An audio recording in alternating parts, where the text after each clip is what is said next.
don't want to answer, believe me, I'm really good at pushing questions. Okay, fair enough. Yep. Fair enough. All right, so I wrote them down so I don't screw this up. Now, Right.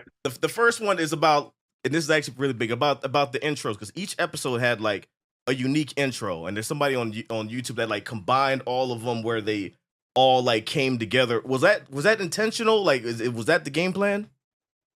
Yeah, we had a lot of debate in the beginning because as we're finishing the show, it's like, okay, now we have to do what's our title sequence going to be like? What we're going to do at the top, and there's this whole well, you've seen everything, so I mean, there's a whole tradition of these really elaborate title sequences now. Some of them are, I mean, the one on Homeland I thought was amazing. I love the one that was on Homeland, and the ones I'm trying to remember. I mean, obviously, Game of Thrones would always sort of tell you what was going to happen in the show by showing you. What's on? I saw one the other night, Bad Sisters. I don't know if you've seen that, but they had this elaborate sort of like pachinko machine thing. But the whole tradition of that, and we're like, okay. And that's if you put your credits at the front. Yeah. Okay. If I'm willing to put my credit at the back, then everybody else has to follow suit. There's always a big debate on movies and whatever. If you want to use tail credits, whoever, if Harrison Ford or Scorsese doesn't want to put his name at the end, then everybody has to go. But someone determines who goes at the end. I don't like top credits that much, and we were like, and Zana Wallenberg, who's my producer, she was like, I think this is a tired thing now. We could invent a whole elaborate thing and spend a lot of money on it, but she goes, I think it's tired. I think we should just go we should go clean and do all tail credits. Okay. So then we started to come up with what our little 38-second, 40-second thing would be. And Nick Britell, who does all the music, he and I started to work, and he'd come up with a theme that we really dug. And when he and I really got in and started working, it was like, we don't have anything else unusual happening in these 40 seconds at the top. Why don't you just do a different orchestration to the theme every week? And we'll make something out of it. And that it's a little bit of work, but it's mostly fun. That for him, that's really fun because he knows the music and there you go, folks. A little bit of a different sort of intro video here on the MC's Bleeding Edge YouTube channel and podcast. Here once again to do part 2 of what might end up being a 14-part season 1 recap of Andor by the time I'm done with it, unless anybody stops me. Once again, introducing or reintroducing and welcoming back Ben, who I like to basically at this point designate as basically a podcaster who is a regular on the panel regarding Star Wars and DC. Yes. Is that fair? It's very fair. I guess I would categorize myself as that. I love it. Thank you. Well, thank you for pointing that out. I appreciate that. Yes, I've seen Ben before as well. He's very prominent on the half in the closet OnlyFans group page. There you go. Oh, there it is. I love it. I love it. That's awesome. Great timing. Excellent. See, I beat you to it. No, don't you hate when that happens? I already had it. Kyle, now you changed the title of your podcast, didn't you? Didn't it used to be True Believers, a Marvel Cinematic Universe podcast? True Believers still exists. It's part of our overall network, which is the Fandom Podcast Network, which we have several shows on. But with the Fandom Podcast Network, we cover Star Wars, we cover everything in fandom basically. But True Believers is our show that focuses on the MCU. But I thought this Andor recap was going to go as long as it could until you got MySpace as the main source of social media again. That's funny. MySpace. Does MySpace even still exist? It does. It does in a fashion, yeah. It's just not Tom running it anymore. Oh my God. I've got to go back. I wonder if I still have a profile on there. You probably don't. I know I don't. I went back like a couple of years ago and it was gone. Did they purge people from there? I mean, if you haven't been active, did they just purge people? I think so. Yeah, I think they did a big purge and kind of started over with a different format because it's MySpace. But yeah, I know you pound on that table every day. I am podcasting about Andor until MySpace is prominent once again. There you go. You know what? And I appreciate that. Oh, what's up, Cal? How you doing, hon? Kelly, hopefully will rejoin us next week when Jason, as he's also known, from over at DJV Productions Network YouTube channel, hopefully will be over and back as well. Hopefully you have a good time over in Atlantic City today, Jason. And Kelly, hopefully you'll be back next Sunday. And Kelly hasn't been feeling all that well, but you can check out Kelly's reactions anytime you want. She's got a lot of good shit on there.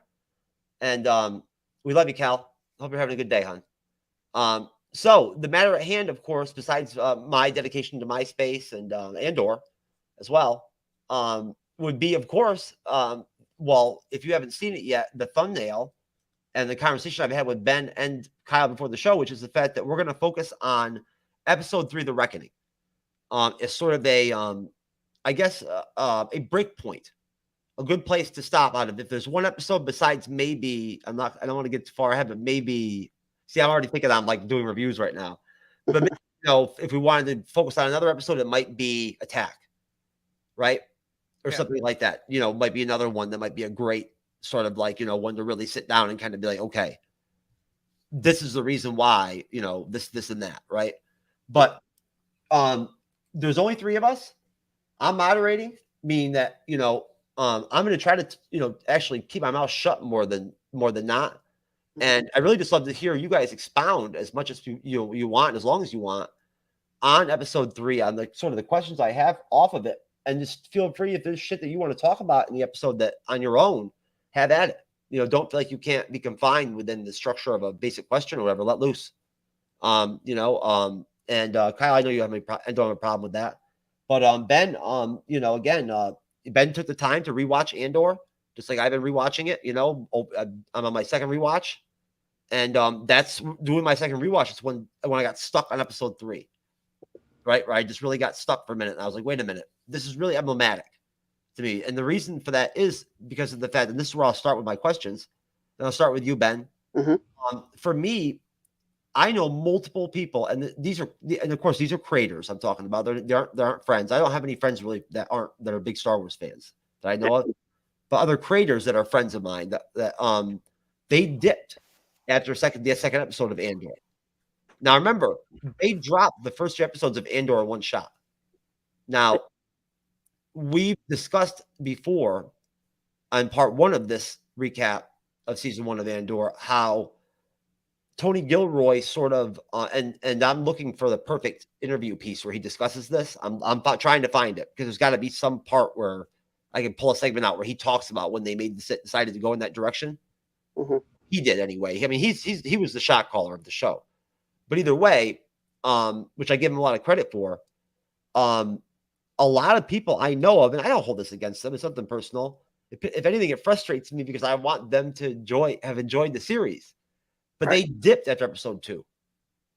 Right? Now, I don't know if that would have been different if maybe episodically they released them week by week, if that had been affected anything or changed anything. I don't know. I think probably even more people would have dropped off, to tell you the truth. If they would have done it weekly. Maybe they did that on purpose at that point, Kyle. It was done.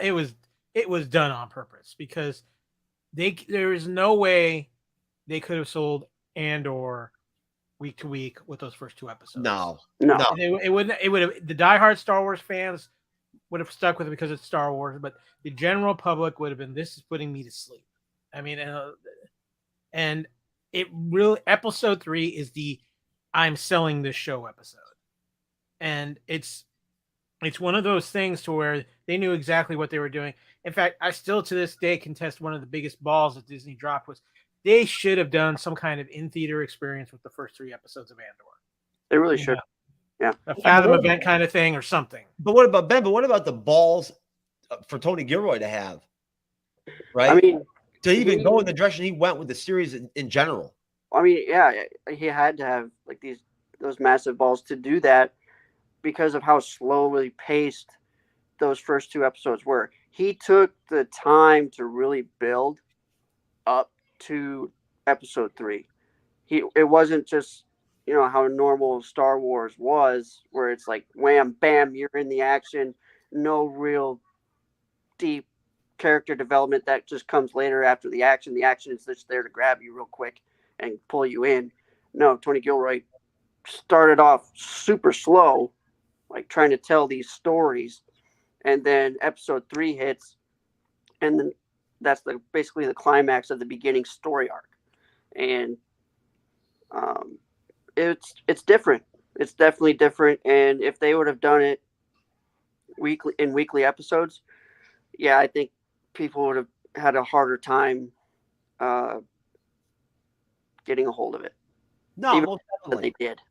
Most definitely. And I think that, you know, and I'll bounce this off of you in 1 second, Ben, but Kyle, again, if I had not been a content creator, I had not reviewed Andor, right? And again, I will be honest with you, one of the few times I will invoke in a real true nature that I thank God. You know what I'm saying, for giving me whatever ability I have to sometimes to be able to know to pick some of these series off gut, because I'm off gutting a lot of this stuff when I cover, like when we did Andor, that was off gut. That was me knowing I love Rogue One.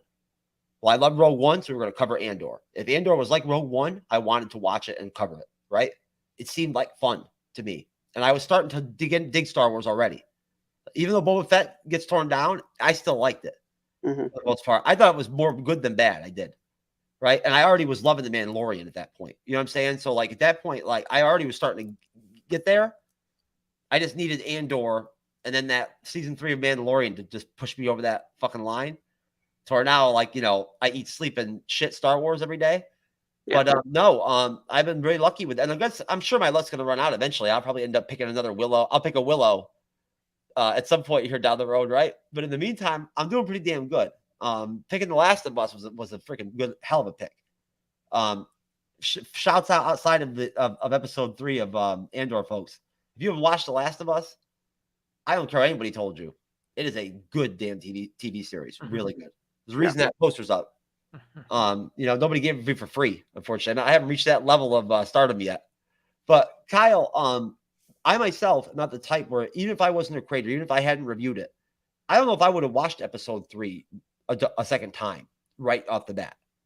Right? I don't do that normally. So at that point, I would, without doing that though, without rewatching it, you can't pick up some of these really intrinsic. I'm not talking about the entertainment aspect of it. That's another thing. The intrinsic production aspects, the things that they did in producing this episode, the writing, the way it's shot, the dualization and the parallelization, and use of the flashbacks, blending them right into real time, which I've never even seen that before. I don't think in anything like that. Like you go ahead, yeah. So a couple of things. I want to address something about Tony Gilroy first. Tony Gilroy was in a very interesting position to do this show because, truthfully, not only does Tony Gilroy really not give a rat's ass as far as he's going to do what he wants to do with his story and nobody's going to tell him. You almost going to say fuck and you actually stopped yourself. Yeah, I know. Force a habit. But, fuck? Oh, well, fuck you, man. But Tony Gilroy actually had Disney by the balls because they wanted him to do Andor because they knew, even though Disney still to this day will never fully admit that Rogue One is their most successful film since they've taken over the Star Wars franchise. It's the most critically acclaimed. It's the most universally loved. It had no controversies around it as far as the fans were concerned. It was just they loved it and it was good. So Tony Gilroy was sitting in the cat seat. So he went into him and said, "If you want me to do this, fine, I will do this, but I'm doing it my way, and I don't care about it being about Star Wars. I'm telling the story I want to tell." And because of that, we are getting a Star Wars story that is so different than anything we've experienced. We got a taste of it with Rogue One, but there's still Star Wars elements to that. With Andor, it's just so different. And that's the issue of why they had to release it like they released it, because they knew they had something that they weren't sure how it was going to appeal to the hardcore Star Wars fans. But even more importantly, and we talked about this earlier before the show, it's writing for the general audience. And I think that's one of the problems with fandom today and franchise today, and why we are starting to see franchise burnout, is because I think there's been a switch to where these writers feel like they are more importantly writing for the hardcore fans than they are writing for the hardcore fans and the general audience. So the general audience is starting to feel like, hey, I don't have the time or the desire to invest in all this stuff, so I can follow along with just one movie I want to go see. And I think we're hitting that part in the cycle, and I think that's why we're seeing things like Barbie and Oppenheimer, these singular films, doing so well, because it's go to the movie, watch the movie, and then you're done with it. And I think people are just hitting that point. With Andor, because it was so different, you had to put those episodes, those first 3 out in a tight time frame, or you were going to lose everybody. And I think the other thing that really with Andor that worked, and why it worked with the Star Wars fans who initially watched it, even though if you were to quit after watch the first 2 episodes and go, I'm not sure what's going on here, but because everything was so practical, Andor is the show for the original Star Wars fans, the ones who have been on board since the 1977 and forward, that have been there for the entire ride. It's not necessarily the Star Wars for a new generation. It's the Star Wars that the people who were children when Star Wars first came out have grown up and have a different set of sensibilities. And Andor fits within that set of sensibilities, which then they shared with their kids or younger fans and explained to them what was going on. And you add into the aspect of that Gilroy was able to incorporate some of his filmmaking tricks that he used in the Bourne Identity films with Andor. So that appealed to that generation. So Gilroy wrote and created a cross-generation show, even though it's really not aimed to be a cross-generation show. And he also did the one thing that George Lucas, as much as we love him, he's been stuck in this Star Wars should be for 12-year-olds.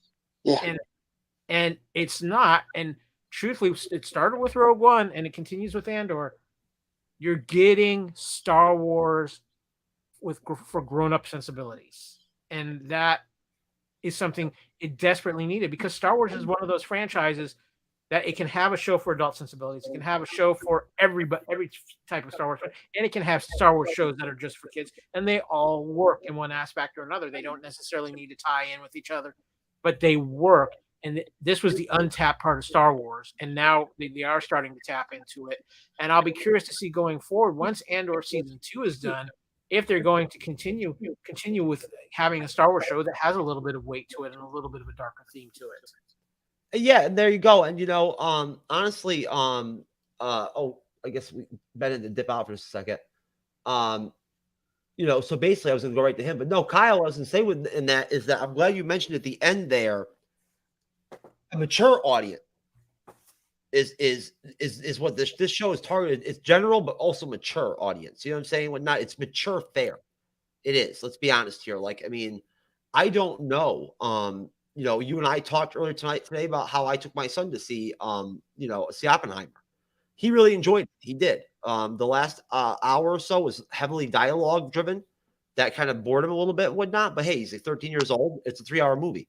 He has ADD, just like Dad. So like, there you go. You know what I'm saying? I mean, but then even then though, at the end, they brought him back in, right? I'm not sure if he really understood what the hell was going on at that point. Really, in all honesty, but it doesn't matter.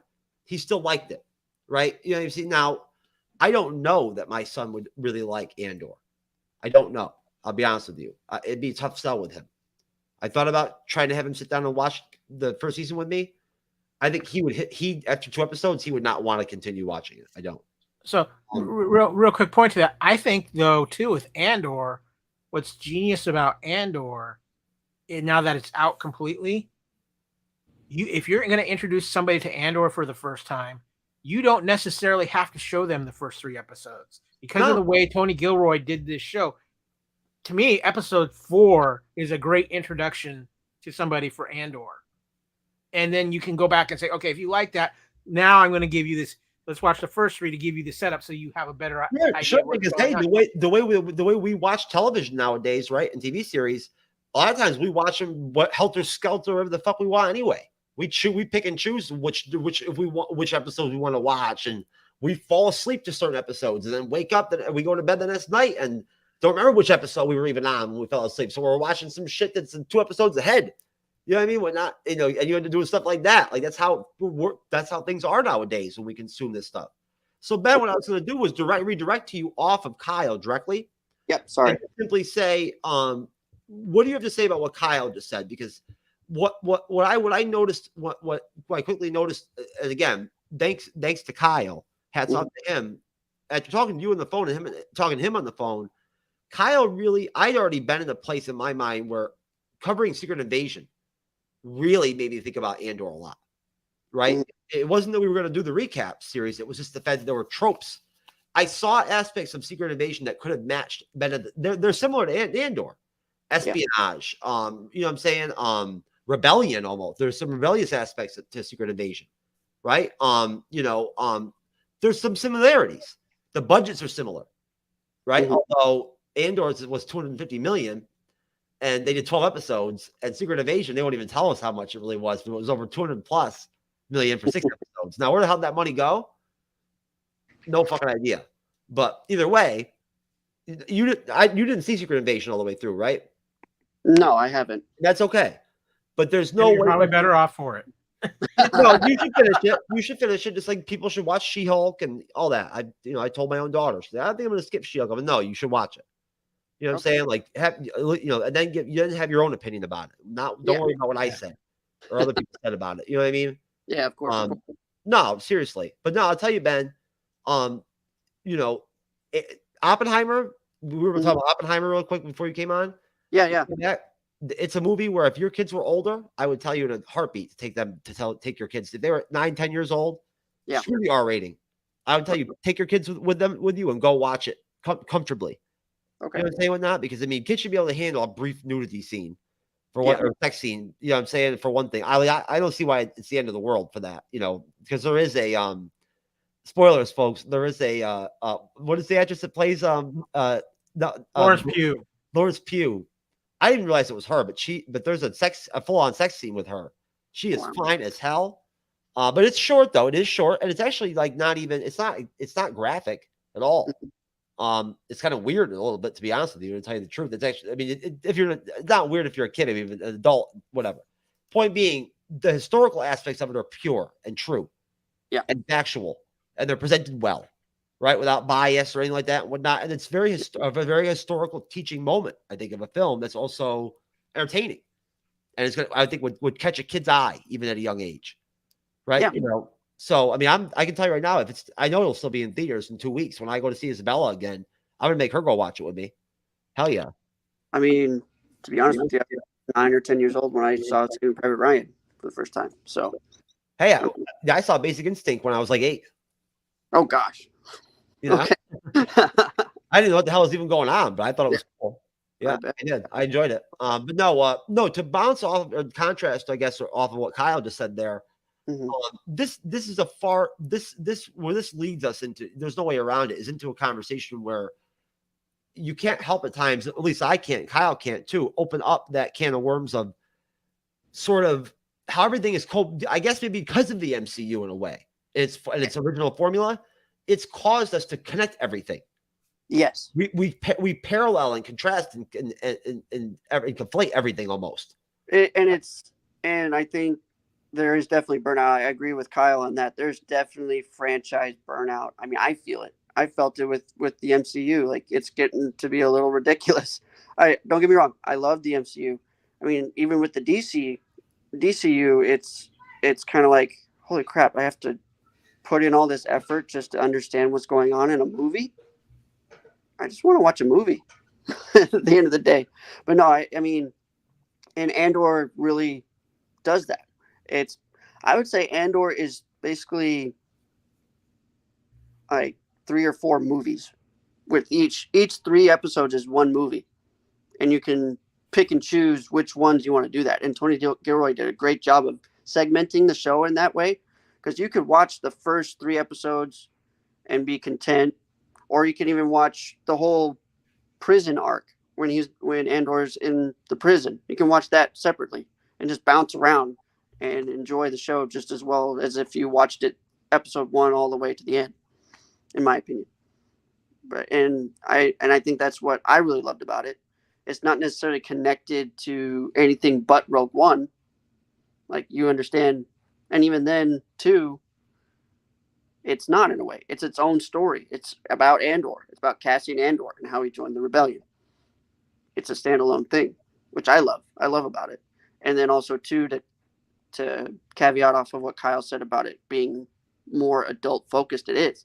And it's darker. It's grittier. And I think that's great for a Star Wars film and also a Star Wars show.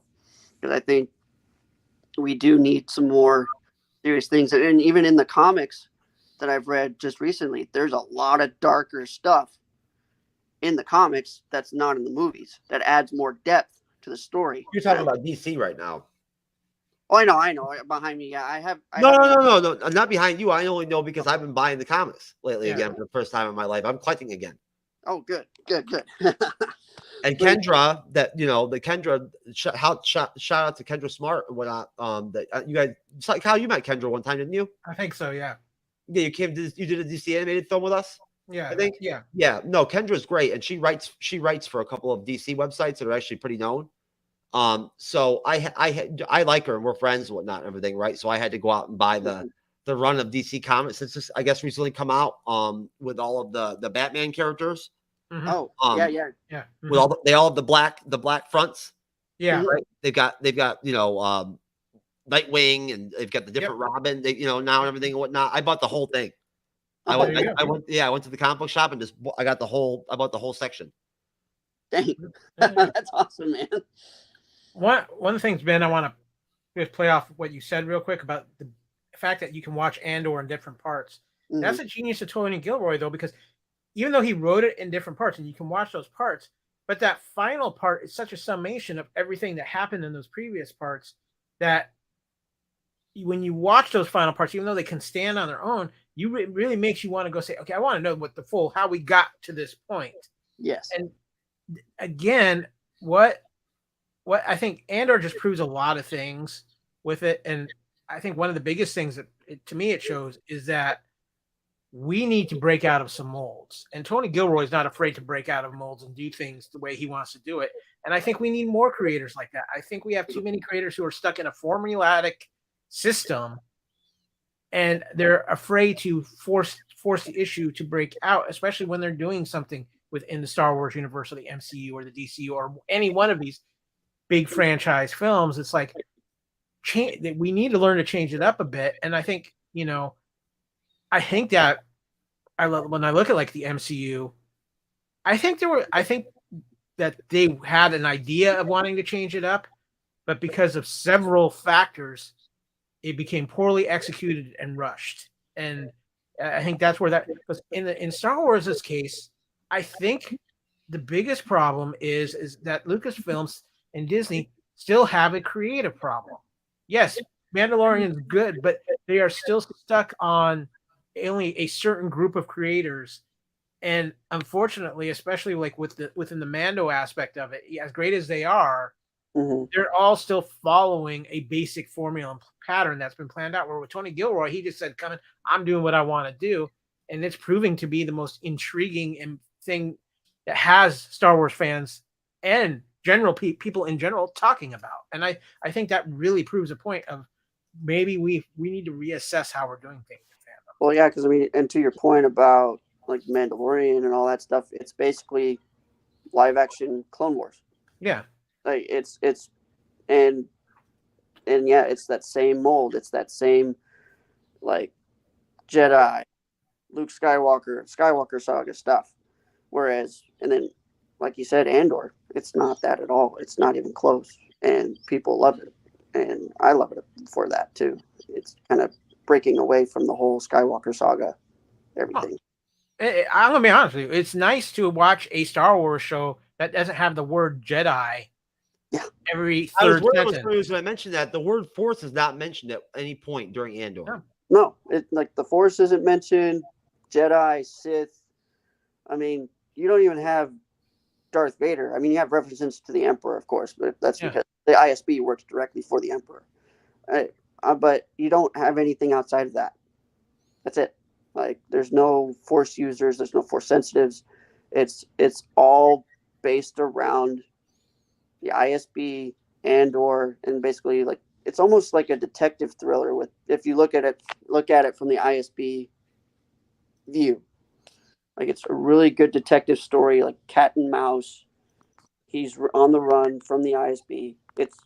I think it's great. With heavy sci-fi trope vibes. You know what I'm saying? Yeah. Along with space fair and space battles. Well, Yeah. not any battles, but there is some what is it called? Dogfighting? They call it dogfighting in space.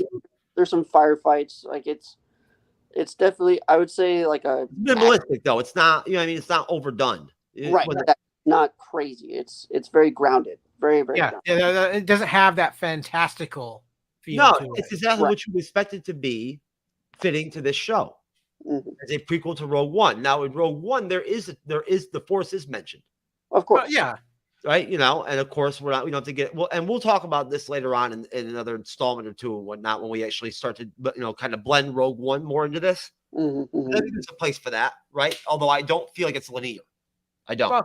But here's one thing, and I just as far as the Rogue One Andor tie-in, since we're on it right now, for Andor to work, you needed Rogue One to work, and for Rogue One to work, at that point, people in Star Wars were still not ready to have a Star Wars film that didn't have Jedi or Force at least mentioned in it. Yes. And so Rogue One was the test template to see, hey, can we do this, and can we do it to where the Force and the Jedi aren't a major plot point? It's a plot point, but it's not a major plot point. And it worked. And then they realized, okay, now how far can we push the envelope? And to get Tony Gilroy to agree to come back and do this show, because this is the only Star Wars show I think he would come back to do. Yeah. I don't think he would do it. I think when he's done with Andor, he's done. I think this of all the things Disney has done, this is the most genius thing that Lucasfilm and Disney have done since their pairing. And I honestly don't even think it's close. Just as a sort of a side question, what was either from either one of you guys, and then and fall in whatever place you want, whatever order you want. What does anyone not understand? I don't understand. What was the antithesis of the need to have Clone Wars and Rebels be animated? I honestly don't know. I think does that count? Does that and to you too, Ben, does that directly to you just automatically just correlate directly to they're trying to sell this to children? I think so. I think because I mean, if in a way, like, you know what I'm saying, and try to make everybody happy. Yeah, I think so, because the first few episodes of like Clone Wars and even Rebels, it had that kids show kind of clunky feel, like, and but then as you get more into it, especially I think it's like halfway through the first season and into the second, it just flips. It's like, okay, now it's a real Star Wars story.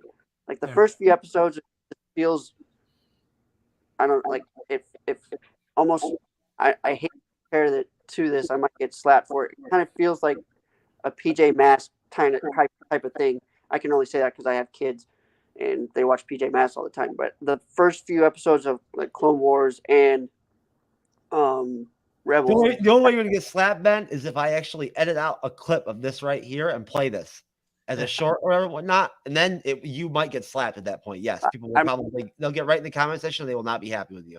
No, they won't. But I'm not saying Clone Wars is great and Rebels is great. Like, caveat off of that comment. I love Clone Wars. I love Rebels. Great shows. Watch them all the time with my kids. But yes, at first it feels like they were trying to sell it, like, main audience is children, and then like in the middle of like season 1 of both shows, it flips and kind of grabs the attention of like the actual Star Wars fans. I think. Go ahead, Kyle. I was just gonna say I completely agree with Ben on Clone Wars. You watch the initial movie, and about the first half of season 1 of Clone Wars, and it's rough. I mean, it's like, yeah. And I think Clone Wars really started to turn, and I can't think of the name of the episode, but it's the episode where Kit Fisto goes after Grievous to his planet, and then Clone Wars just took a drastic 180 from that episode going forward for the most part. Rebels, I felt like, okay, it was the Spark of the Rebellion episodes to start Rebels. They kidded it down a little because they were trying to appease everybody there, and then they kind of flipped it. I think the reason why you got so stuck in the animated verse is because of Dave Filoni. and I don't mean that in a bad way, because Dave Filoni was probably telling the best Star Wars stories in a very long time. Yes. The problem was Dave wanted to continue his storytelling, but Dave was nowhere, and I mean nowhere, ready to do live action. No. And it took Dave telling his stories through that final season of Clone Wars, and then it's working all these years with Favreau, because I don't care what anybody says. I think Favreau was brought in to mentor Dave and get Dave ready for live action, which now he's ready for with Ahsoka after working with John on The Mandalorian and a few other things. So I think the aspect was we got a lot of animated Star Wars because it was the best storyteller of Star Wars at the time, keeping him in the medium that he was the most comfortable with and that he knew. And basically because the majority of Star Wars fans of current Star Wars fans you were bringing in had grown up on the Clone Wars. The Clone Wars was their Star Wars. When off rip. When did Clone Wars first come out? It was like shortly after the movie, wasn't it? It was around that time frame, like around between. Wasn't it around Attack of the Clones? After Attack of the Clones? And yeah, it was around episode 2. When Disney Plus wasn't called Disney Plus, what was it called then? Disney Plus didn't even exist. Disney Channel XD. Yeah. Actually, Cartoon Network. Clone Wars started on the Cartoon Network. Oh, that's where it actually started? Yeah. And then Rebels on Disney Channel XD. Disney XD was Rebels. And yeah. Okay. All right, because I could have swore Clone Wars ran entirely on the Cartoon Network. That's somebody right. Gunnar, I think, told me at one point. Gunnar had told me that he told me that a version of Disney Plus was out like a couple of way back. It's been around for a while. No, there was a Disney XD, but that was nothing like a Disney Plus. Oh, okay. That's probably what he was talking about. Yeah, Clone Wars had an initial theatrical movie, which is not good. But it brought us Ahsoka, it brought us all of that. Then it aired on the Cartoon Network, and it got canceled after the 5th season on the Cartoon Network. Then they did the Lost episodes, which was on Netflix, and then they came out. Then when Disney Plus came out, they announced the final season of Clone Wars on Disney Plus. But yeah, Disney XD was Rebels and as much as I try to forget about it, Star Wars Resistance. Yeah. And then there's actually 2 series. There was a 2003 Star Wars Clone Wars that was only 3 seasons long. It kind of had a weird breakup in the middle of it because it got canceled and then came Cartoon Network, then brought it back for seasons 4 and 5, and then it got canceled again, and then Netflix picked up a series of I think 6 to 8 episodes, which were actually pretty good episodes, and then they wrapped it up on Disney Plus. But the whole aspect was basically Dave Filoni at that point when Disney bought Lucasfilm was considered kind of the Lucas protege and the guy who was kind of carrying the banner at that point for everything Star Wars and was the Star Wars encyclopedia, but they knew he wasn't ready for live action. So they let him finish up the story he wanted to tell and through animation. And what they didn't realize at the time was how popular Ahsoka was getting and how popular she got. Oh, the loss of her in Clone Wars has fucked me up. Like, I'm not even enjoying it that much anymore now that she's left. Once she left the show, it's just I'm not saying it's gone downhill, but my desire, the fuel or whatever, to keep on picking up and watching the episodes and whatnot, it has lost a little bit of its. Yeah, but the thing is, and there's people who will argue. I think Ahsoka is probably the most important Star Wars character created since the original trilogy. For me, she was the best part of the show. She's the best part of Clone Wars. Not like Anakin's not even the same. He's not as good. But here's the thing that Clone Wars did for Star Wars. Clone Wars, for a lot of people, improved upon, if not redeemed, the prequel trilogy. Yes. And Clone Wars, Clone Wars saved Star Wars. If Clone Wars hadn't existed, Star Wars would be in a huge mess right now. I don't know where we would be at with Star Wars right now. I didn't know that Gennady Tartakovsky, or how do you pronounce it and whatnot, everything. Yeah, he did. He helped create it. That was the original. That was actually it was a bunch of 10-15-minute shorts, which they did. Primal? Did you see? Well, and then that's well before. Awesome. Did you see Primal? Yeah, Primal was amazing. This is well before he even did Samurai Jack. Oh wow! So I never finished watching Samurai Jack. yeah, but Prime, yeah, it's Star Trek's good. It's Primal good. is very good. But yeah, the Todarsky 2 Clone Wars quote unquote seasons, which they were all like little shorts, which I think is still available on a Blu-ray or a 2 DVD set.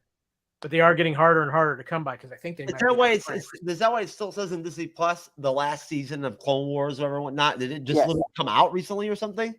Came out in 2020. Oh, in 2020. Okay. Yeah. It still says that on there. The final season of Clone Wars, whatever. Right? Yeah, which is amazing. It's one of the best Ahsoka stories ever. Oh, so she comes back? She does come back. She does come back. Oh, see, I thought she didn't come back till Rebels. No, she comes back in the last season of Clone Wars. So I would encourage you to keep watching, Jeff. Yeah. Oh, yeah, I'm not going to stop. But no, I'm going to keep on. I'm almost done with it. Then I'm going into Rebels so I can prepare myself for Ahsoka. There you go. But the aspect is then it's interesting to have seen because I mean we've got one more season of Bad Batch, but I really kind of wonder if Bad Batch isn't going to be the last we see of Star Wars animation for a little while. Which in all the Bad Batches is the same characters from I just saw right now in the mid part of season 6 of Clone Wars is where they pop up. Yep. Yeah. Yeah. So but I think when you look at it as a whole, again, you look at everything we've had Star Wars, and you look at Andor, and you go, if they didn't label this Star Wars, you could have it be a totally different show from out that isn't Star Wars. If it wasn't labeled Star Wars, you could make this show a show that has nothing to do with Star Wars. It's just its own little universe. You could, in a way, you almost could, yes. Because again, this is something that we can that we'll flush out over the span of this entire recap series. But overall, I find Andor pivotal, and I find episode 3 pivotal because, again, as Ben already mentioned, as Kyle already mentioned, the use of the structuring of the series into almost blocks or segments, 3-episode segments, right? Mm-hmm. Now, basically, in that clip I played in the beginning, I simply just want to point out that I now, of course, multiple guests and creators have come on and told me how about Nicholas Bertel and like some of the work he's done across the board. You know what I mean? That this is, he's known, I guess he's known for, his inventive and like really good, scores and whatnot and everything. What he did with Andor is outstanding.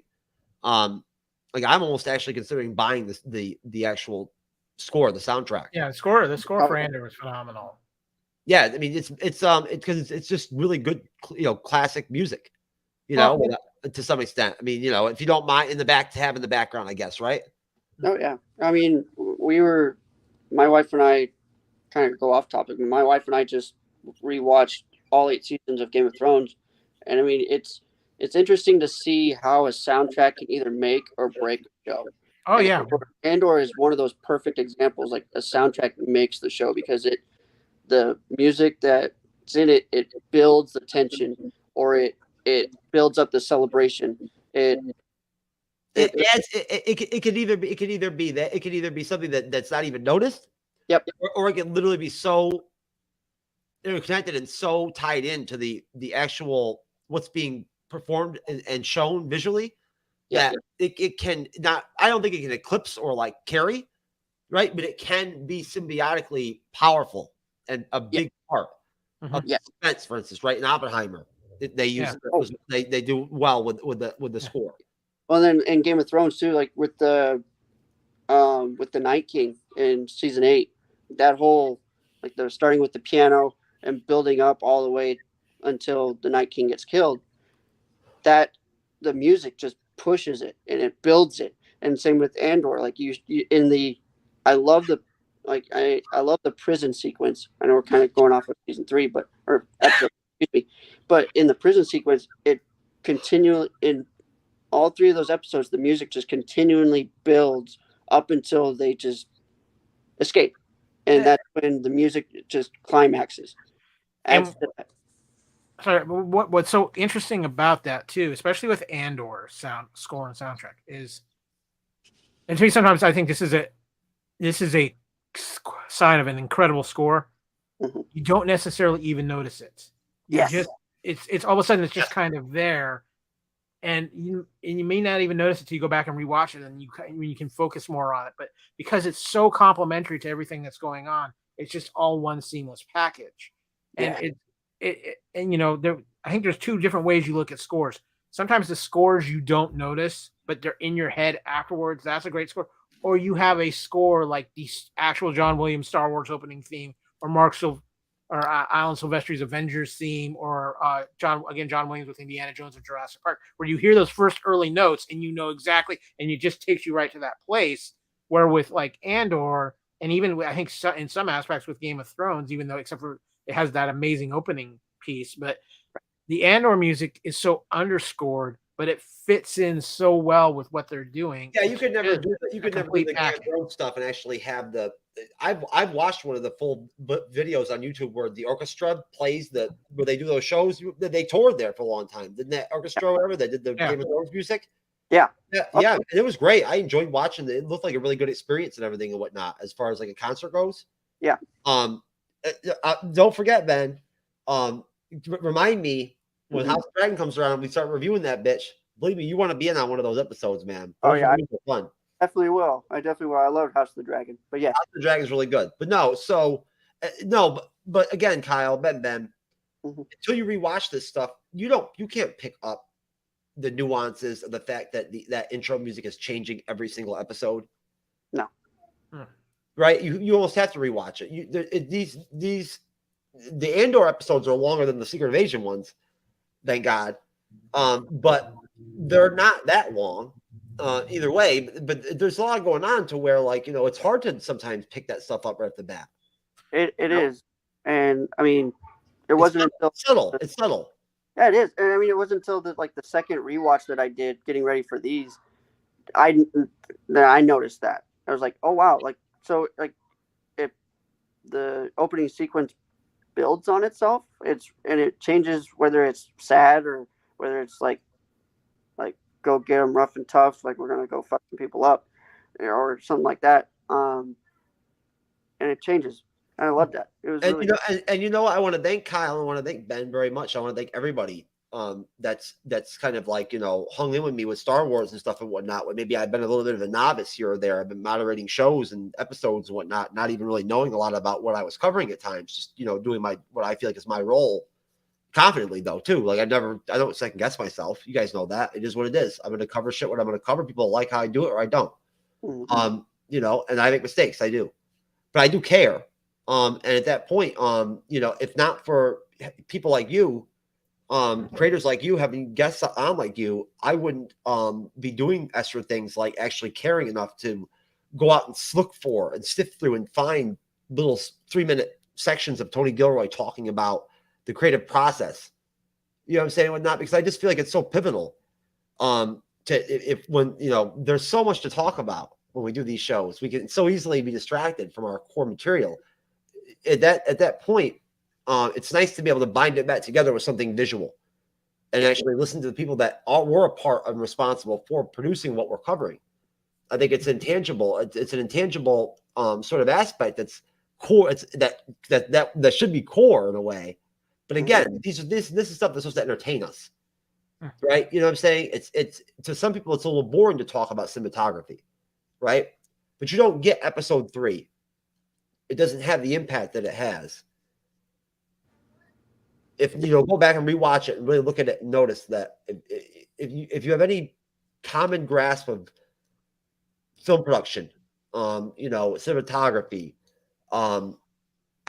even simple things like I'm pretty good at noticing really simple, basic things that filmmakers use that are tropes and practices that have been around forever.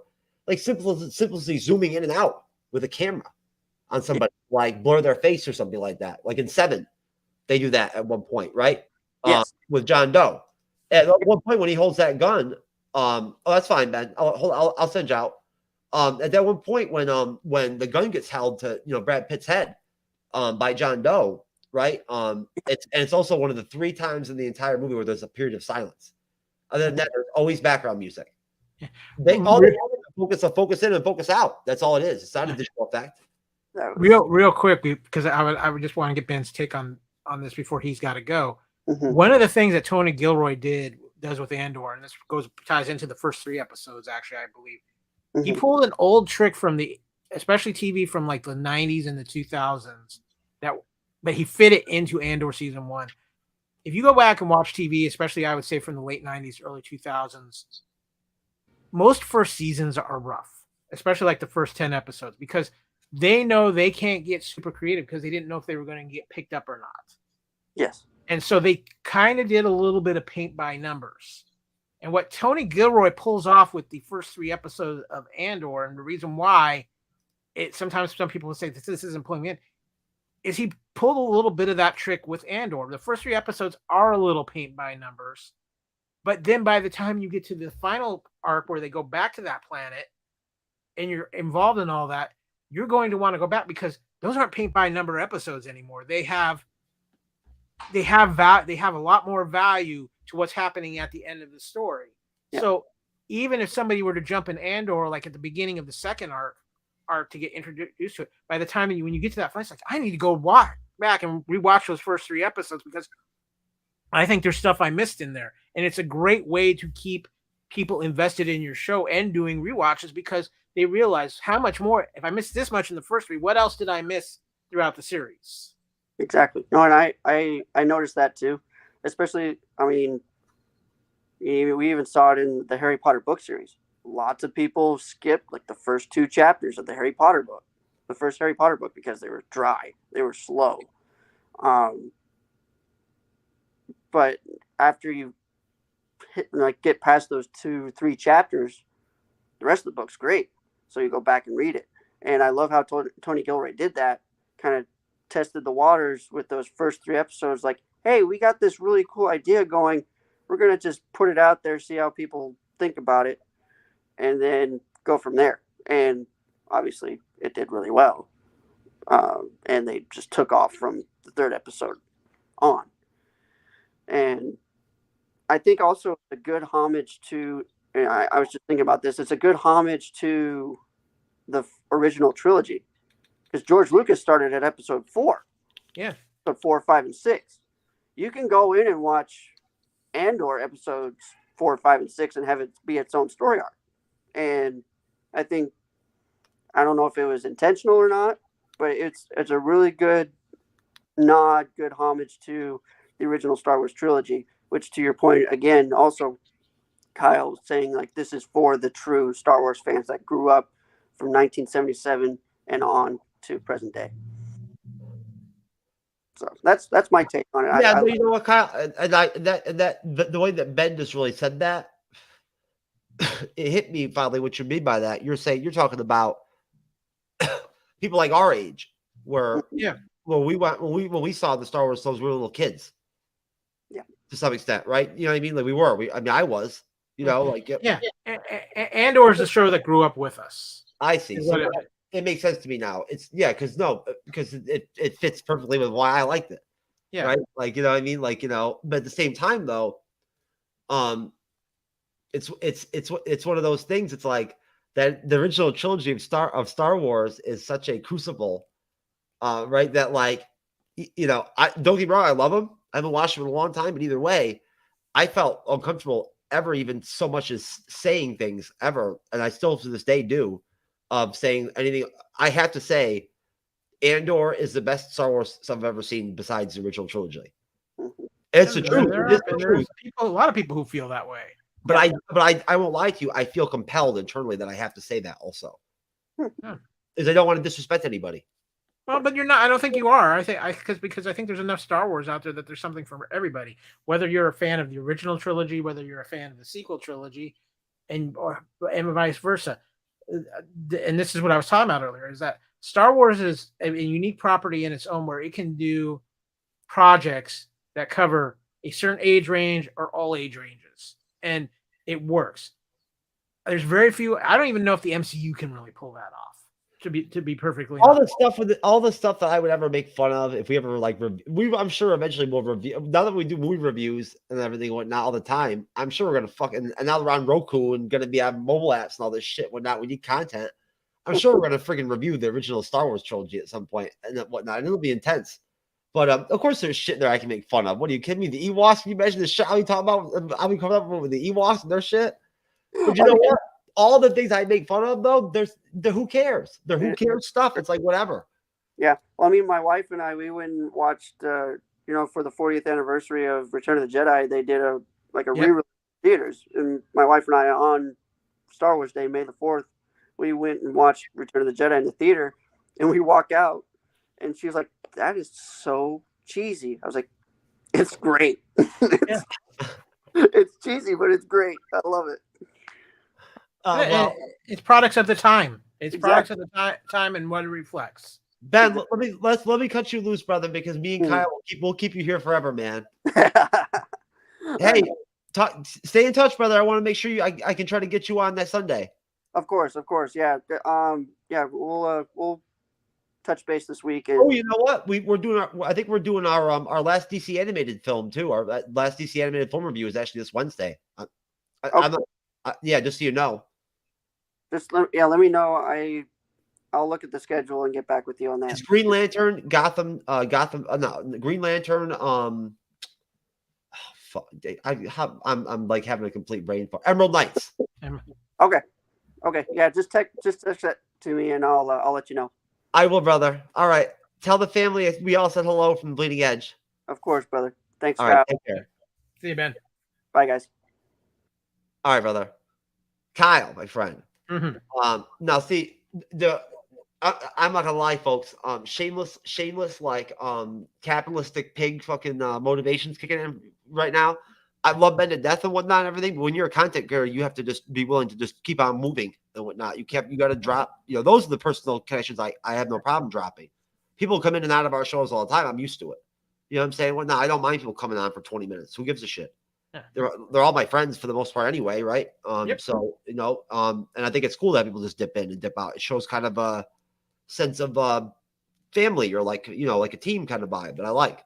But Kyle and I, when he and I rarely ever get a chance to ever make content together like this. So this is definitely really good material for me to like edit out and package and whatnot and everything. I can probably get some good shit out of this and whatnot and everything. And I'm not talking about like, go viral type stuff, but some good stuff. And hey, let's be honest here. Short form content is the bee's knees these days, right? So yeah, but we don't have the intention span to go over an hour these days. Yeah. I don't know about. Well, I don't know. It just depends on me. I'm just talking about as a society. Oh yeah. No, you're right. I don't think I really fit into that necessarily, just because I actually I made short form content for a long time and whatnot and everything and all that. And all I can really say about it now is that I'll still do it, but I don't feel the same internal drive or like enjoyment or whatever I got out of it at that point. Though, don't get me wrong, I started off with a cell phone, folks, just like a lot of creators and whatnot, right? So I don't want to take anything away. I cut my teeth off making video content, making 1 minute video content. It is what it is. But making long form content when it became permissible and seemed reasonable to actually do for me was always what I wanted to do. I felt so constrained all the time and whatnot, and having to be taught, put everything into 1 minute form, or like, make multiple videos about things and whatnot, which is kind of 50-50 with some people. Some people don't like it. Some people do. They can handle it, whatever. Bottom line, now that it's like the best shit out ever and whatnot, and that's how it's almost something you have to incorporate into your resume, right? As a content creator now, if you want to do video, right, Kyle, you almost have to do some kind of shorts at some point here and there. Yeah. It starts with short form, and then if you choose to make it longer form. But even still, it's one of those things to where as we go through more other generations, the content is going to get shorter and shorter. And we were talking about it, and I said it's actually good that we're talking about it with Andor, because Andor is one of those weird exceptions right now. Because you look at most of our streaming shows, it's maybe 8 episodes on a good day. 8 to 10 seems to be the magic number. And with Andor, we've got 2 12-episode seasons. Obviously, they're still working on season 2. It's on kind of hold because of all the stuff that's going on in Hollywood. But And that's what makes Andor even more unique, is that it's a 12-episode series. Well, you're talking about within the fandom the stuff, though, right? Like I Well, don't but watch. I think it's more. I don't watch cable or whatever anymore. I don't watch. You know what I'm saying? I don't really watch TV. No, I think that's becoming the general thing. I don't. Is that how you don't- this episode, even like on regular sitcom shows and whatnot, everything? Are Well, they? you have, but even then, I think you don't see too many regular network shows that are going over 20, 22 episodes anymore. It's getting down to where there may be 15 episodes or something like that. But I think we have been trained over the last few years because we become such a streaming heavy, we get our content through streaming, that new content, 8 to 10 seems to be the magic number. And that's been actually the magic number in a lot of overseas projects for a good while. And the US has always been the extreme of where we would used to go 22 episodes for a season. But when you look at Andor, with it being 12, that's longer than most anything else that's been put out there on a streaming service as far as original IP content. And I think, again, that's what makes the genius of Tony Gilroy and how he wrote Andor so special, because he did write it in those mini arcs within that 12 episodes. And see, that's the thing too, Kyle, is that honestly, and again, we talked about this earlier. And again, I'm not going to play. I'm not the type of creator where, for one thing, I have nothing but, like, you know, if I'm having a private conversation with somebody like Kyle about somebody like, you know, Star Wars theory or whatever, you know, I'm not bad mouthing him. I'm simply bringing up the fact that, like, when I actually went and finally decided to query and look and see what all the other creators and whatnot on YouTube actually thought about Andor across the board, like, and just went through the list to see what, you know, what the titles all look like, you know, to look for stuff that was actually that, or people weren't in favor of it. It wasn't all just like everyone saying wonderful shit. Well, I'll tell you what, Kyle, I figured out pretty quick. Good luck finding very many videos on there that have any tangible views, right? Or even doesn't even matter, that are saying one bad thing about. Well, and that's the thing. I think Andor succeeded in being one of those pretty much across the board universally loved shows. It's again, I can understand where somebody might not be somebody's pure cup of tea, but the thing about it is that I think the thing with Andor that makes it so beloved too is it finally gave us something different for the Star Wars IP. And that's been something that's been drastically, and I mean drastically, and is still drastically needed within the Star Wars IP. And I think that's where there's a lot of frustration with a lot of Star Wars fans right now. I mean, everybody I know is incredibly excited for Ahsoka, and I am too. I think that's going to be something special. But the Star Wars universe and the sandbox to play in for Star Wars is so much bigger than the Skywalker saga. And Andor explored getting out into those different areas of the sandbox and those different areas of the play of the toy box you can play in. Yes, it's still kind of within that Skywalker saga timeline, but it stands so well on its own that you forget it's part of that timeline. And that's with, again, no use of the word Jedi, no use of the word Force. That's what I think more Star Wars, especially longtime Star Wars fans, are looking for, is to get into the other sides of the Star Wars universe. And that's too, like, why I think something like the animated thing, Star Wars Visions, which is it's different animation styles from all over the globe, but they didn't confine them to just the Luke Skywalker saga timeline. They let them just go wherever they wanted with it. And even if the animation is not your cup of tea per se, the stories are all so far outside the box that you get excited over what you're watching, because you're seeing the potential of what more could be. And again, Kyle, you tell me this. I mean, we talked about this earlier.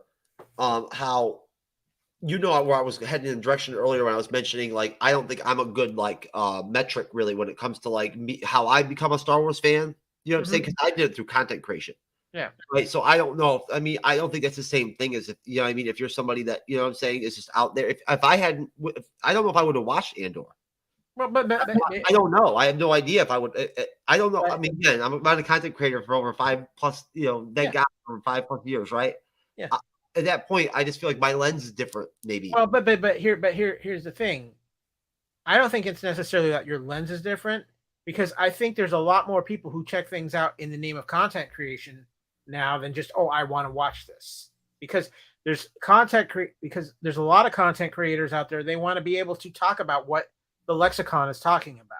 And so, but that's the trick. Now, if you can sell something that the content creators want to talk about, they're going to talk about it. Hopefully they get hooked into it and like it. And then they're going to expand out the word of mouth on it.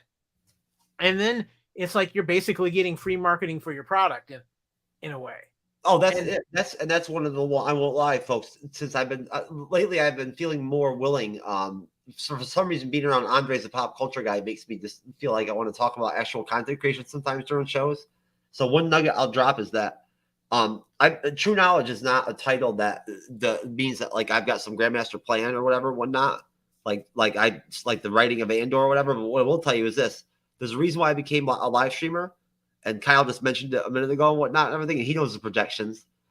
He's seen them economically and whatnot. And in terms of like when they've done studies and whatnot and polled people as far as what they're going to be watching versus like, like streaming wise versus like, non-cutting the cord options 10 years from now and whatnot and everything. Like live streaming and short form content are the two staple forms of video content creation that you can rely on basically. If you look at all the analytics and whatnot, everything, the projections, live streaming is to keep on growing.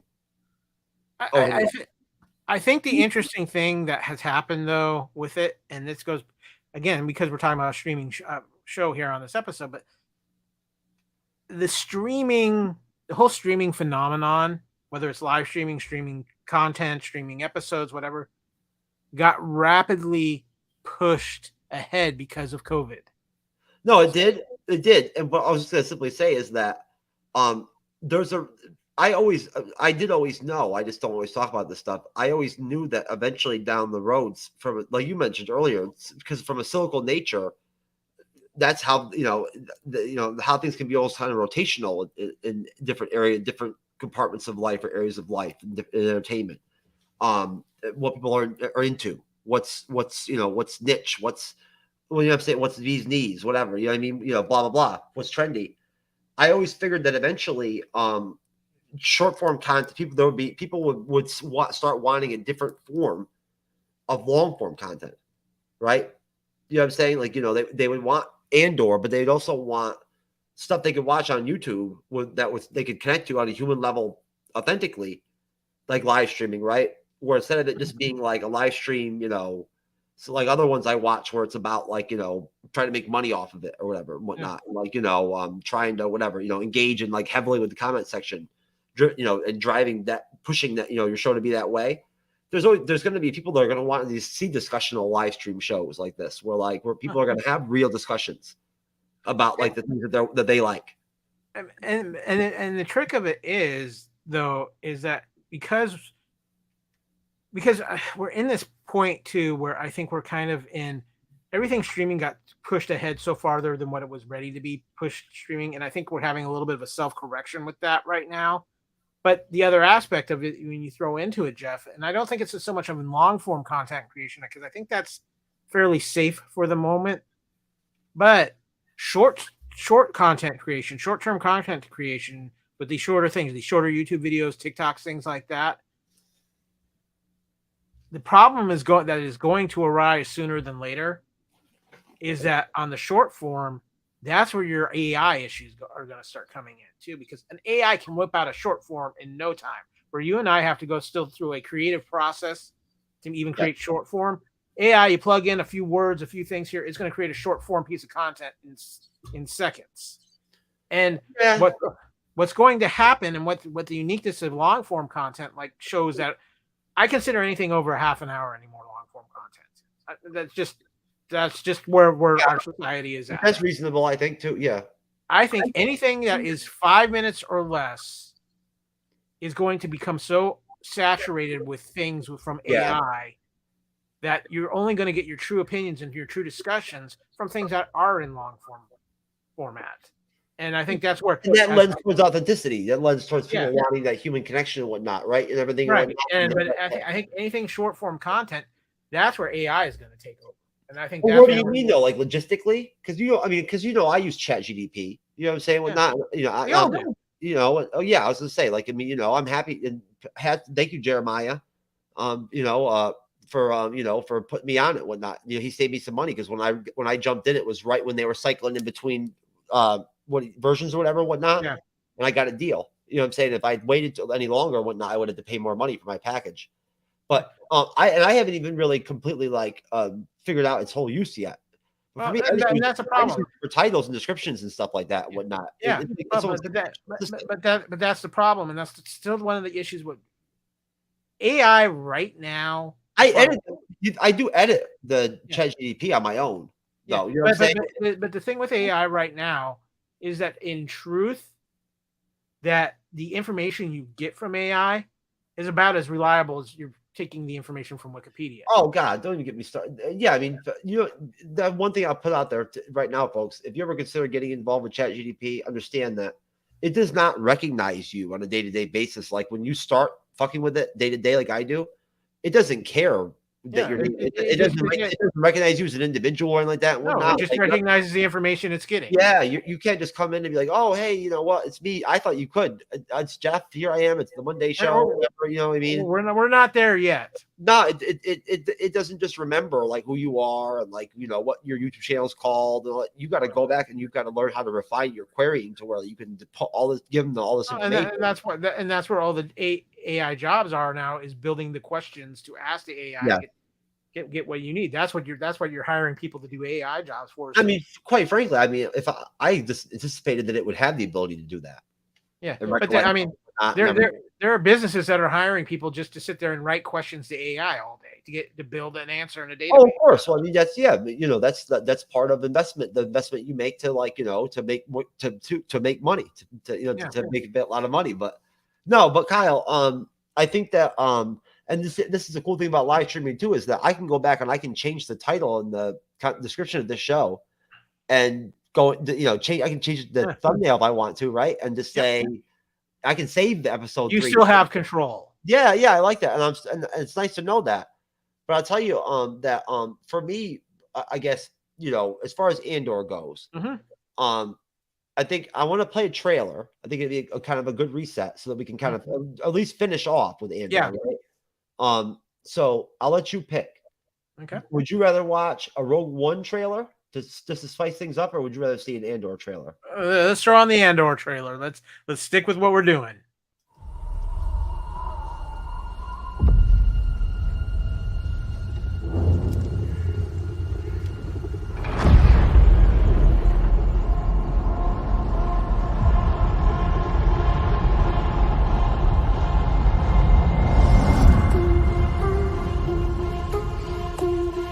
To steal from the Empire? To just walk in like you belong? They're so proud of themselves, so fat and satisfied. They can't imagine that someone like me would ever get inside their house. Cassian Andor, the Empire is choking us so slowly. We're starting not to notice. What I'm asking is this: wouldn't you rather give it all to something real?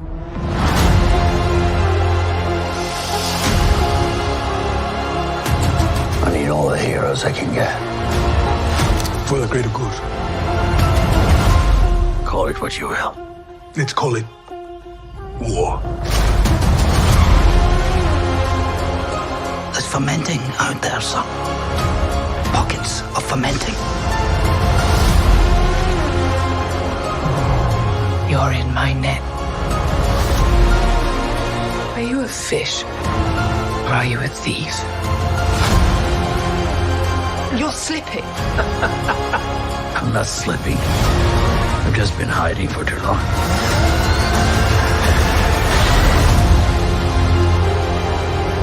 As long as everyone thinks I'm an irritation, there's a good chance they'll miss what I'm really doing. What are you really doing? This is what revolution looks like. I'm tired of losing.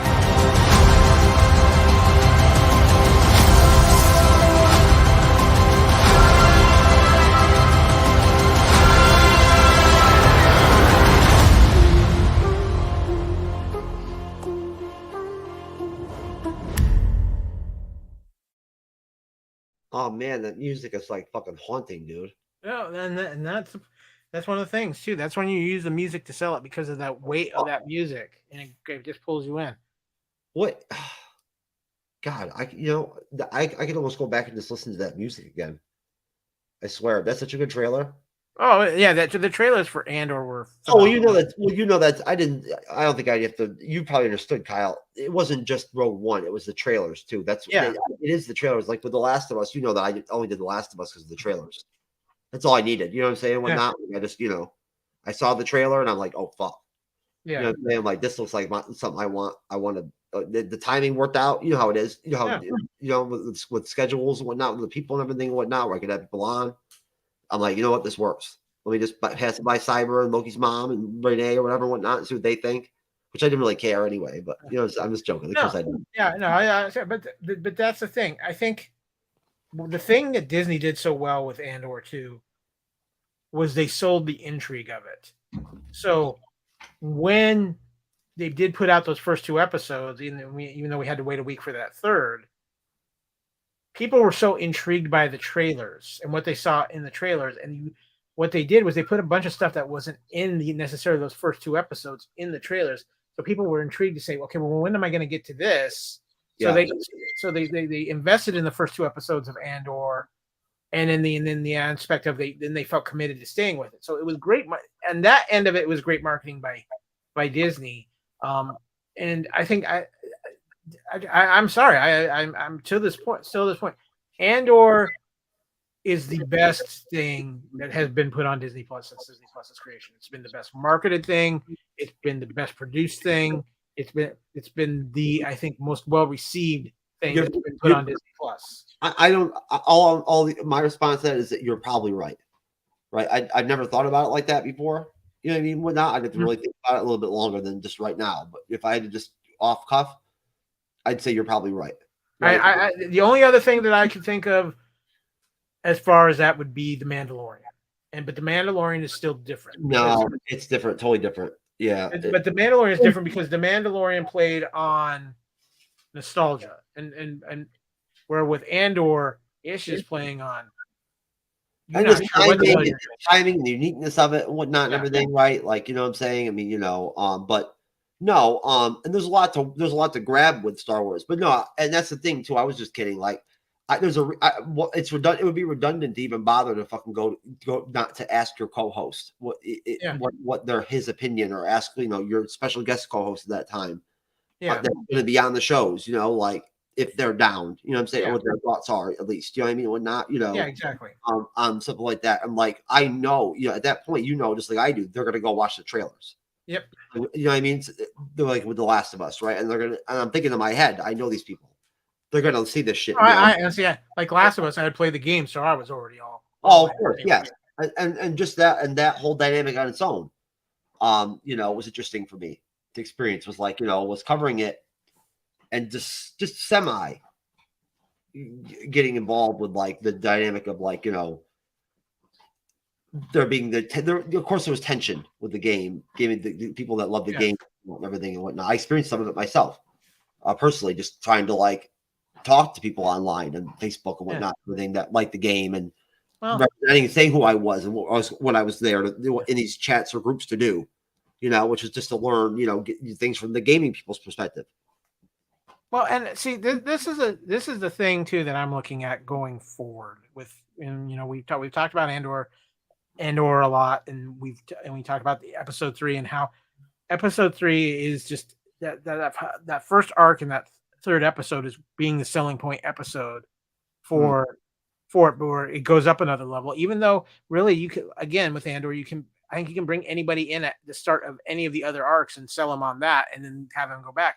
But when you look at what the state of things are right now, because of these strikes and because of everything getting moved around and getting pushed back and canceled or whatever they're doing with it. Yeah, I look at it with a sense of optimism too, because I do think we are going to see drastic changes in what kind of things we're getting after the strike, because I think there's going to be an adjustment. But we also know this. We have some amazing things that will be coming shortly after the strike ends or within the first 6 months. You will have Andor season 2. You will have the second season of The Last of Us. You're going to have some quality things that I think.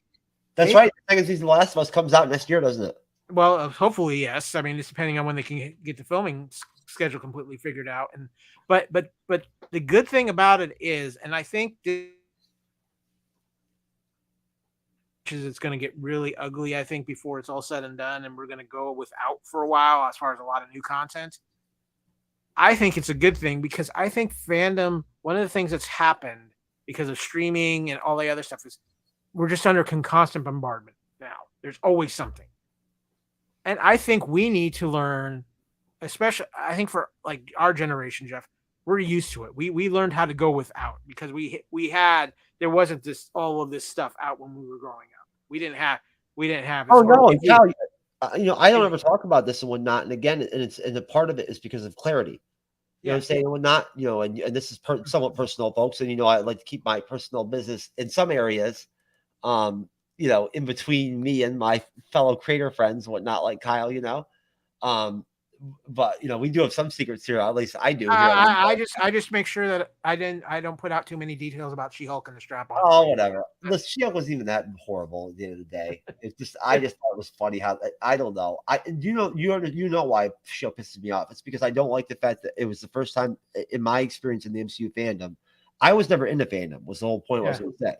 Like a long time ago in another life that I had. All I ever did was work and take care of my children. Yeah. Right? And I watched the New York Giants every Sunday during football season. Right. I followed the New York Knicks. I love the New York Mets. Right. I had all the sports packages. Right. And I didn't watch YouTube or nothing like that. And I never wanted to be a content creator or do any of this kind of stuff. This life was never even something that I ever imagined.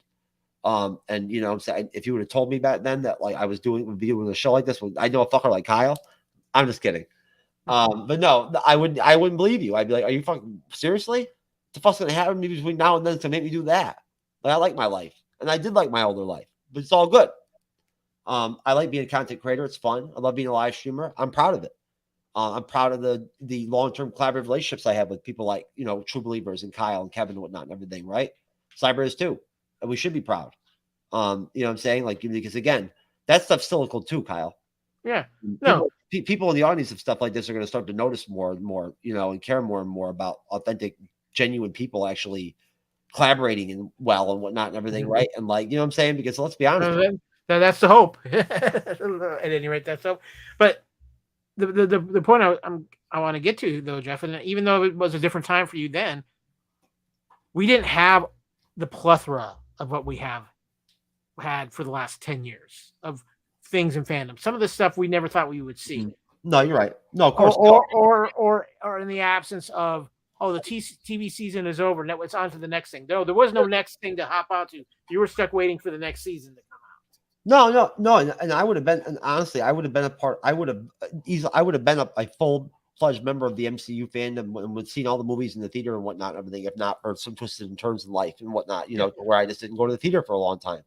Yeah. Right. My first Marvel movie, my first MCU movie is Infinity War.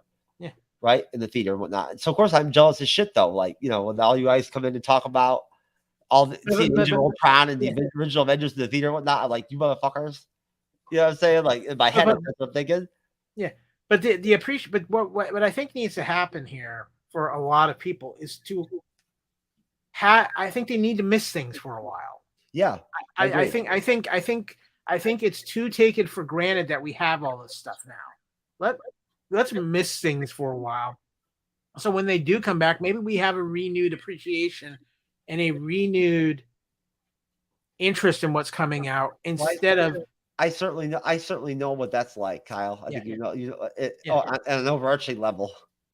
But I think the other, but maybe the aspect that comes out of that is with that appreciation. We don't have as much of the toxicity that we've had for the last few years because people are like, wait, we might not have this stuff. We need to appreciate it while we have it, even if it's not necessarily our thing. Instead of trying to tear it down, boost it up so that we can continue to have things within these realms. Well, that's the thing about it is that I feel like the MCU fandom, for instance, was united throughout Endgame, whatnot, everything, right? Like, and at that point, there's probably a few different reasons why, but the main reason why was the quality of the entertainment, the quality of the character arcs and whatnot, and the actors and actresses that played those characters, right? The writing for them, right? And then on top of that, the novelty and historical nature of the first three phases of the MCU was something that you're only going to see one time. Well, right? and it's like I said before too. Everything with the MCU stuff, they had the balance of writing it for the hardcore fans, but they wrote it for the casual fans too. So it united both together in a sense of enjoyment. And not only that, but it crossed racial lines. Yeah, you saw more people wanting to come together, right? That could easily find reasons these days to not come together through the MCU. Well, because the truth of the matter is that when we're all kids, one of the things that is colorblind is being a superhero. That's true. And so that fantasy of having a superpower or being a superhero or something like that, we can all identify with that in one form or the other. And the MCU capitalized on that, and they did something phenomenal. And I think once Endgame ended, what I think that wasn't accounted for was that there was a large group of people who felt like, okay, I've done this story. I don't need to continue with this story. So when the aspect was after Endgame, when we started the new phase of the MCU universe, there's a lot of people who got off the train because they were just like, I'm done with it. I rode through this story. There's no Robert Downey Jr. or Chris Evans going forward. It's a new story. My time with this story is done. And what I think what has happened with when you look at like the MCU or you even look at Star Wars too, what you had was you didn't have something there to keep the people that you brought on the train after your big conclusion. In Star Wars' case, it's different because it was so spread out over a period of time. And Star Wars, because there was like a trilogy for almost every generation, where with Endgame it was a consistent 10 years, or with MCU was a consistent 10 years. So Star Wars, you've got kind of a chronological time mess with that, because you are literally stretching Star Wars over different generations, and each one generation has their own Star Wars they identify with, and then you run the risk of falling in the trap of only writing a Star Wars for one type of generation, and I think that's been the part of the problem with Star Wars is they've been stuck trying to figure out the generational gaps instead of just writing Star Wars things and just saying we're just going to write something Star Wars and that's what it is. And the problem is though they're too busy listening to the people who say, well, that's not my Star Wars, that's not my Star Wars, that's not my Star Wars. It doesn't matter if it's your Star Wars or not. It's just Star Wars. If you choose to say this isn't a Star Wars that I like, there's other things they can do that might be the Star Wars you like. But that's also the big difference between Star Wars and the MCU. With the MCU, because they made everything to be so tied in together, you kind of feel obligated to that way. Whereas Star Wars, they still have not tied it enough together they have the ability to go play outside of the sandbox, of the main sandbox they've built, and do different things like an Andor and things like that. That's what Andor, to me, again, just real quickly, I think, and I'll let you finish what you're saying. I think Andor has that ability. I don't see why. That's why I don't understand why people don't see it like that. Like, if anything, Andor should be something that should be like a gift, like something to aid future Star Wars projects and whatnot, so people can feel and look at Andor and say, oh, okay, you know what, Tony Gilroy did this way, right, and this worked. So maybe I can try this. But that's the thing, and I think for a lot of people, change in this case, in the case of like fandoms and stuff, change is good sometimes when people want change because they feel they've gone as far as they can with a particular story. The problem is that, okay, I don't know what I'm gonna say. Hollywood is chicken shit. What about the fact that real quick, Kyle, before we dip out of here, but have you painted around at all? Have you and Kevin talked about? Have you thought about how the effect? This is something I brought up during the finale review of Secret Invasion. That was the whole concept that I think one thing that really hurts the Marvel MCU Disney Plus series, right, is the fact that you go into them right off the bat and know now from jump real quick, we figured out we're only going to get one season from shows. Yeah. Right. Like right off the bat. Loki is a anomaly. The fact that and they greenlit a third season during the first season. So like there, like you knew it was an anomaly. You know what I'm saying? Like that, like it was so far fetched. But we already knew we weren't going to get another WandaVision. We already knew we weren't going to get another Falcon Winter Soldier. Right. If you paid attention, right? You knew it wasn't going to happen. If you understood, if you lived and covered this shit like we do, you knew what was really kind of permissible and what wasn't. And to go back to our conversation on the phone earlier, you do realize that like if you go back to WandaVision, Falcon Winter Soldier, and Loki season 1, they're the only Disney Plus series that really come out that have established tangible secondary characters that will now have roles in the MCU that are probably that could end up being lead characters and are going to be probably lead characters in the MCU. Well, yeah, obviously we know already Anthony Mackie. I mean, but get back to one of the other things I was saying, and this ties into what you were just talking about. Hollywood's chicken shit right now. Because Hollywood is afraid to go outside of the box. And they're afraid to expand their IPs out and take risks. Marvel tried. I'm going to give Marvel some credit. They tried to do some different things. But the problem was it was too late. It was too late. Why isn't anybody making more of this Oppenheimer quality shit anymore? Well, but I think that's where I think the shift is going. And I think that's where the cycle is going. I've been worrying about this for a while now. You could go back. You've even heard. I know you've been at least one show on the Bleeding Edge before where you've heard me talk about the fact that I'm happy to see shit like Doom come out. Well, not everything. Like I don't see it as a bad thing. I'm starving for other shit to fucking go out and see in the theater besides Marvel and fucking fandom shit. But and that's the thing. Hollywood has become. I'm getting bored with it. And that's the problem. Hollywood has become so IP obsessed. And what I mean by IP obsessed is they've got to have an IP they can build a universe around. Yes. And instead of just making something.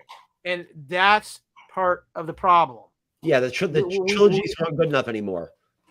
Trilogies, standalone films aren't good enough anymore. I know. It's there used to be a time when standalone films were great, but there used to be a time when your expectation usually was that when films came out, you were getting a standalone film. You didn't know if it was going to be there was a second or third film until after the first film came out and people watched it.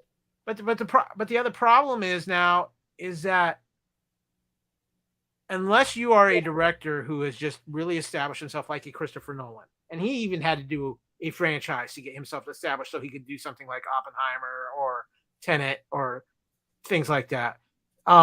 Or Greta Gerwig, who's recently done, who's of course the Barbie movie, which just broke $1 billion. Thank you very much. But the idea of it is the fact that I think it became that, and I think that's part of the reason why we have the strike that we have here now going on too. And some of that is, I think Hollywood has become creatively stifled. They're so IP obsessed instead of just creating something to create something. They're like, no, we must create something we can market, we can box, we can do all of this. And don't get me wrong, I love those things as much as anybody else. But there was a time where you got those things and incredible standalone films, and we become so. It's possible that this premise you just pushed out, whatnot, and everything is one where because of that, it's causing. Hypothetically based off of the shit we've heard about, for instance, with the Alonzo woman and whatnot, and her getting fired, and what came out with the animation department, how she treated the employees, right? Are you saying it's possible that like this premise has caused a situation where writers are being negatively impacted on their ability to like negotiate for themselves almost, and they're being almost taken advantage of in some extent, or like they're really legitimately not getting at the level that like I think what it's become is for a writer or an actor to really have true financial success, they have to become part of one of these IPs. They have to become part of one of these franchises, or they're not going to make it. And it's like now it used to be. It's almost like the monopolization of avenue of entertainment. Yeah, it's Right.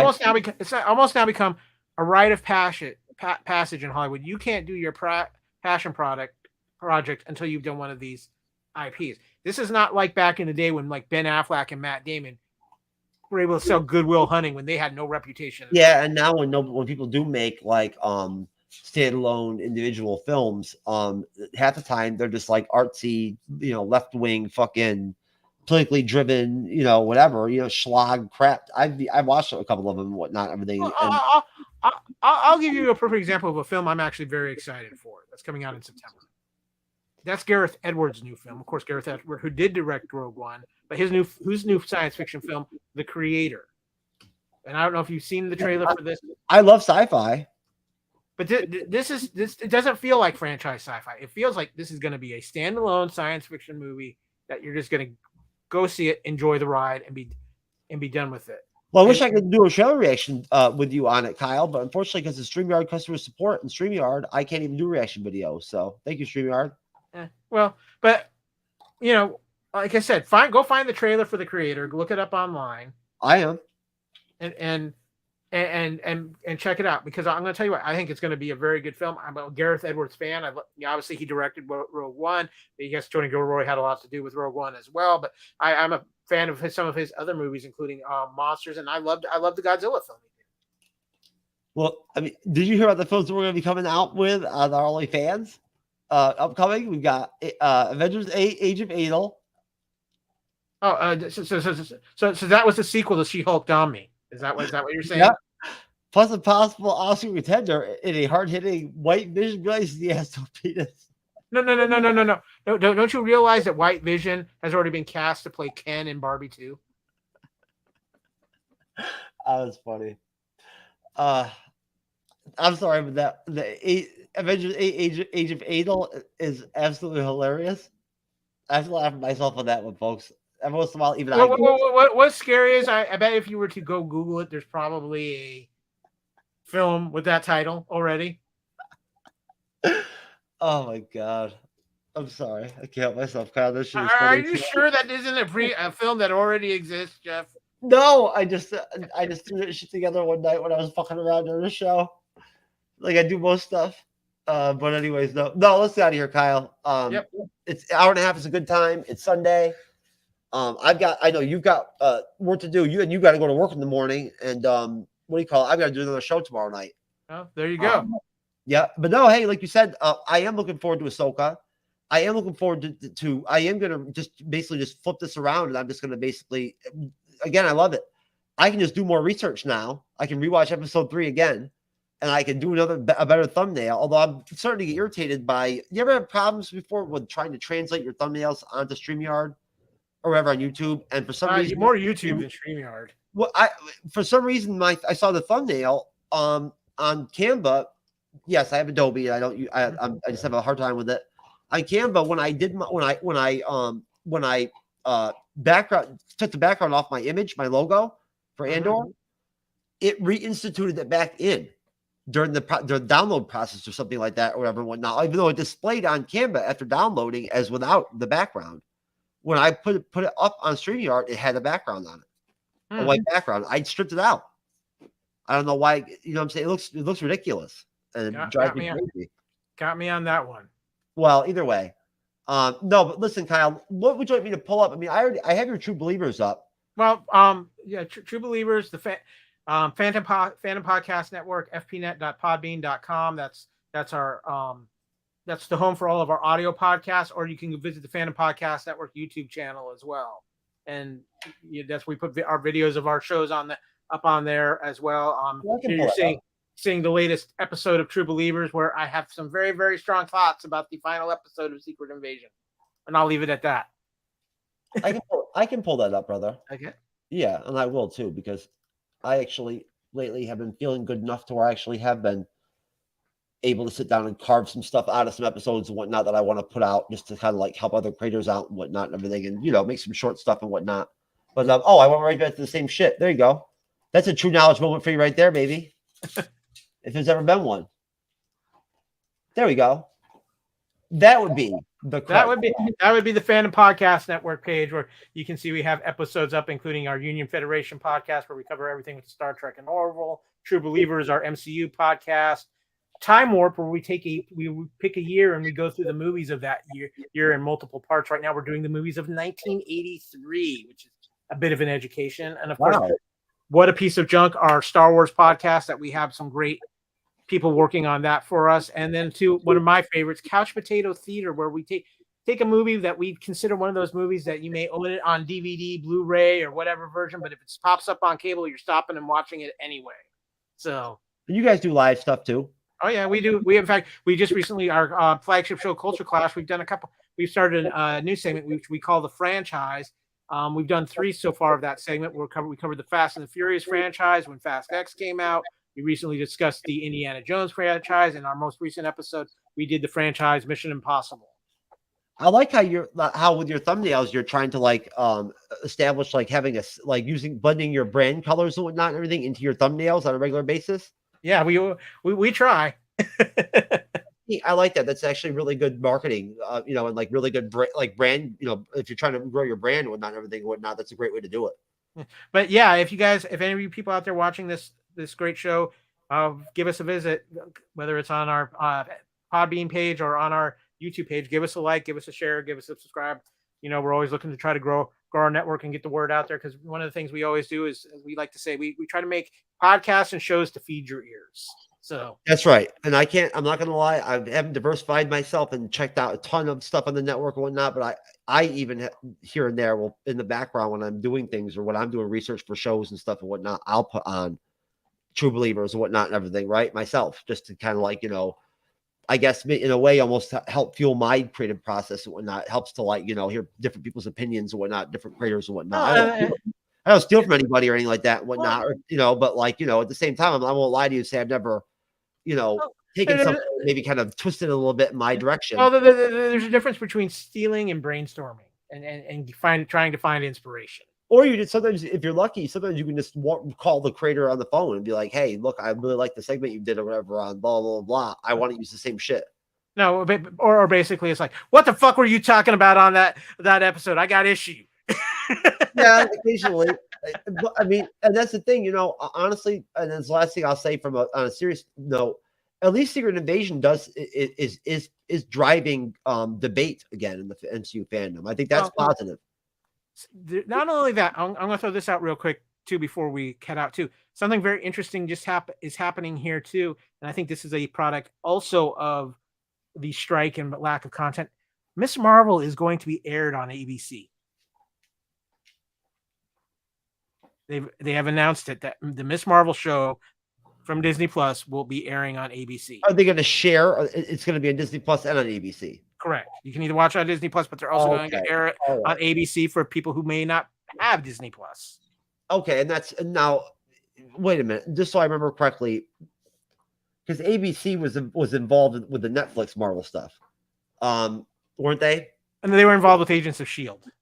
Okay. Oh, that was ABC. Okay, you're right. I'm sorry. Netflix was all its own thing with Marvel, but no, there was another company involved in that one too. There was. I just figured who it was, but no. So is that because Disney owns a chunk of them or something like that, or is it Disney owns ABC?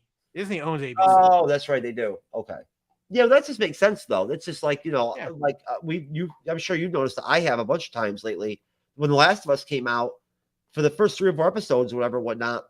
Same thing with House of Dragon. They were playing them, openly on Hulu.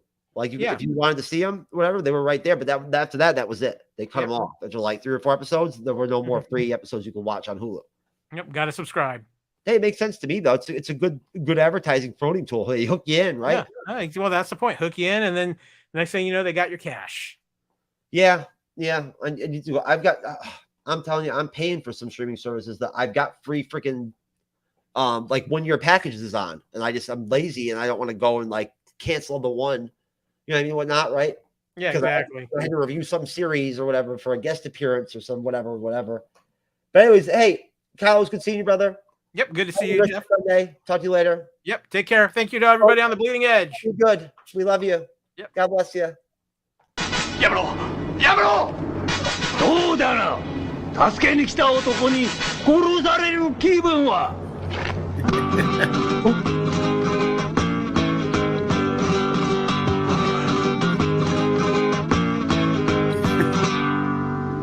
鉄十字団に恨みを持つ麻薬刑事さ。